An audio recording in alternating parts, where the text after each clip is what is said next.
If you are wondering if we have reverse charging available on Xiaomi 15T, then the answer is yes, but only the wired method works. So if you have USB-C cable, you should be able to connect your phone to another device in order to charge it.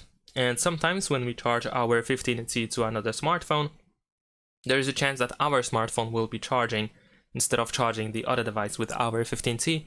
So in that case, you might need to unplug the cable from one device and plug it back in or something like that until the proper connection actually happens.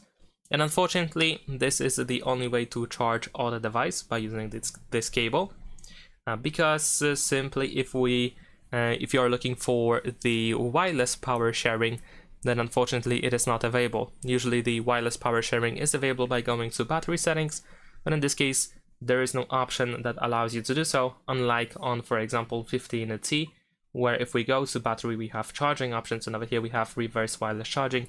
In this case there is no charging options, unfortunately. So that's pretty much it. Thanks for watching, leave a like and subscribe.